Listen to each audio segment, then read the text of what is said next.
hard times will come. You don't get to choose when or how, but you do get to choose who you are in the face of them. When the world breaks your plans, when loss, betrayal, uncertainty, or pain knocks the breath out of you, what will you do? Will you collapse under the weight of what you can't control? Or will you stand up, look the moment in the eye, and respond with strength? The Stoics were no strangers to suffering. They were exiled, imprisoned, betrayed, and tested in ways most people will never understand. And yet they remained steady, not because they were unfeeling, but because they were trained. They had a way of thinking, a way of standing, a way of enduring with purpose, rather than breaking under pressure.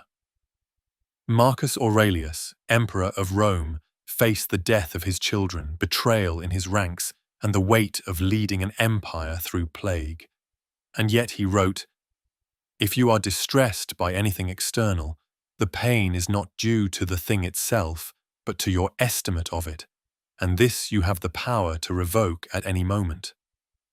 You cannot control life's storms, but you can master your response to them.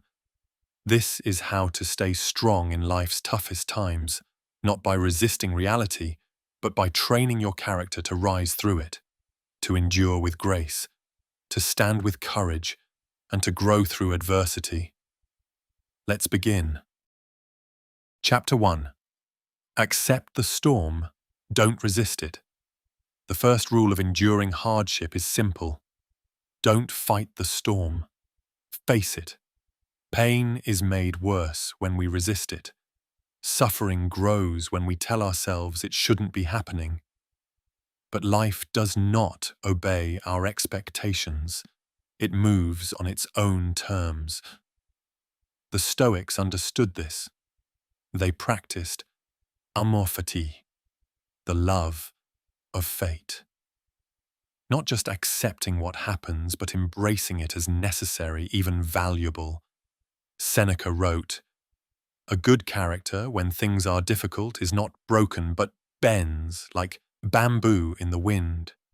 This moment is not happening to you. It's happening for the development of your strength, your patience, your depth. Say to yourself, "This is happening, and I will meet it with clarity, not with complaint." That is where strength begins. Chapter 2. Separate what you control from what you don't. In a crisis, the mind reaches for control. It wants to fix, to change, to predict, to force. But most of what causes us pain is outside our control. Epictetus said it best. Some things are up to us, and some are not. You can't control the outcome. You can't control how others behave. You can't control the weather, the world, or the past. But you can control your attitude, your response, your discipline, and your integrity. This is your circle of power. Stay inside it. Every time you shift your focus away from what's not yours to carry, you reclaim strength. Worry fades. Clarity returns. Peace begins. Chapter 3. Let pain shape you, not break you. Pain is part of life. But what you do with that pain, that's where character is formed. Most people run from discomfort. But the Stoics leaned into it. They believed that suffering, when faced with courage, forges wisdom. Seneca wrote, "Difficulties strengthen the mind, as labor does the body." Pain reveals what's real. It reveals your fears, your attachments, your assumptions, and when you see those things clearly, you can reshape them. Don't ask, "Why is this happening to me?" Ask, "What is this here to teach me?" Let the adversity refine you, not define you. The broken path often becomes the path to becoming whole. Chapter 4. Hold on to your principles, especially now. When times get hard, it's tempting to compromise, to panic, to cut corners, to justify poor behavior. But the Stoic doesn't bend their character when the pressure rises. They return to their principles. Marcus Aurelius reminded himself, waste no more time arguing what a good man should be. Be one. Crisis is not an excuse to abandon your values. It's a reason to uphold them. Do not let suffering turn you bitter. Do not let disappointment make you dishonest. Do not let pain rob you of integrity. In dark times, your principles are your light. Hold fast to them, and you'll never lose your way. Chapter 5. Practice voluntary hardship before it finds you. The Stoics trained for difficulty before it arrived. They practiced cold, hunger, simplicity, silence, not to punish themselves, but to build resilience. Seneca advised, set aside a certain number of days during which you shall be content with the scantiest fare and coarse clothing, asking yourself, is this the condition I feared? When you train yourself to endure discomfort by choice, you become unshaken when it arrives uninvited. This is how you build inner armor. You reduce fear's power. You remind yourself, I can survive this. I've chosen worse and endured it with grace. Adversity is no longer your enemy. It becomes your exercise. Chapter 6. Stand still in the storm. When life that gets chaotic, most people speed up. They panic, they react, they try to do everything at once. But the Stoic response is different. Stillness. Stillness is not laziness. Stillness is clarity under pressure. Stillness is choosing your next move, not letting the world choose it for you. Marcus Aurelius said, nowhere can man find a quieter or more untroubled retreat than in his own soul. You don't need to have all the answers right now. You just need to be calm enough to find them. So when everything around you feels like it's falling apart, breathe, be still, and let your next step come from reason, not fear. Chapter 7. Stay close to the present moment. Fear lives in the future. Regret lives in the past. But strength lives in the now. The Stoics trained themselves to return to this moment, again and again, not to escape responsibility, but to find focus in it. Epictetus said, do not try to make things happen as you wish, but wish them to happen as they do. You don't need to know how you'll make it through the week. You just need to take the next step well. You don't need to solve the whole problem. Just respond wisely to what's in front of you. In this breath, you have power. In this moment, you have choice. And that's more than enough. Chapter 8. Find strength in serving others. Pain can make you collapse inward. It can turn your focus to your own struggle, your own fears. But one of the most powerful Stoic strategies is this. Turn outward. Even in suffering, ask, who can I help? How can I support someone else, even from this place of pain? Marcus Aurelius reminded himself constantly that he was part of a greater whole. That service was not just noble, it was essential. He wrote, what brings no benefit to the hive brings none to the bee. You are stronger than you think, and your strength multiplies when it's used for something greater than yourself. Hard times do not cancel your ability to be kind. They reveal it. Chapter 9. Accept what you cannot change. Then act. There is a line between acceptance and action. The Stoic doesn't confuse the two. You don't accept hardship and do nothing. You accept it, and then respond with wisdom. What you cannot change, you make peace with. What you can change, you act on without delay.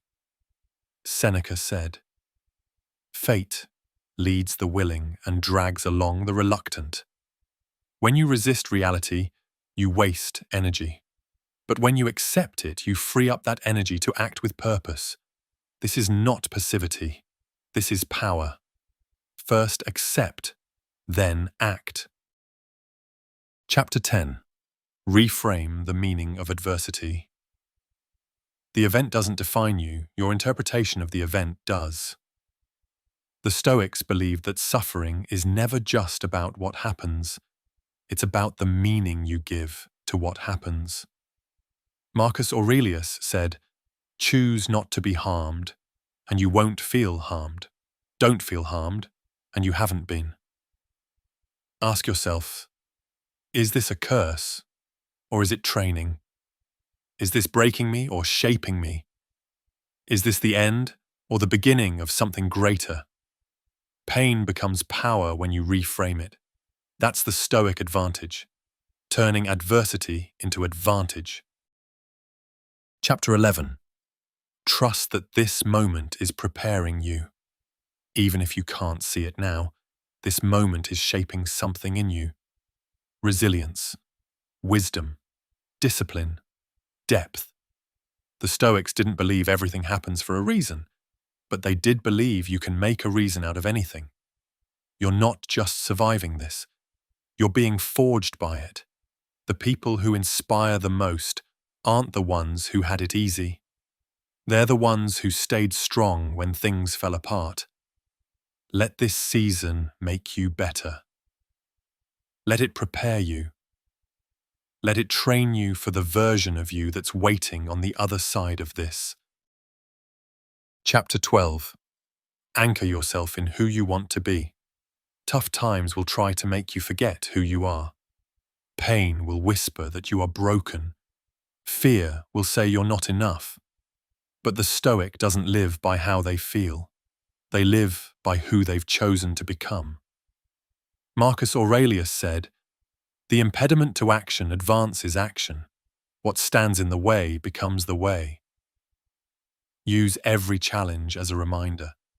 I am the type of person who keeps going. I am the type of person who acts with integrity, even in pain. I am the type of person who does not break, even when bent.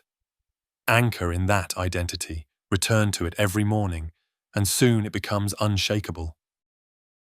Chapter 13. Don't wait to feel ready, take the next step.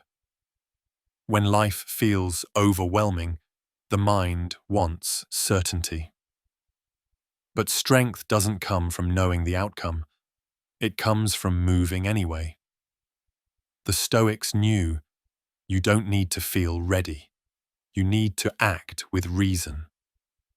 Epictetus said, "First say to yourself what you would be, and then do what you have to do. Do the next right thing. Even if it's small. Even if it's quiet. Even if it's just getting out of bed, you are not powerless. You have agency, you have choice, and choice is the first step to rising." Chapter 14. Let this make you wiser, not harder. Toughness isn't the goal. Wisdom is. You don't need to shut down. You don't need to become cold or bitter. You need to see clearly.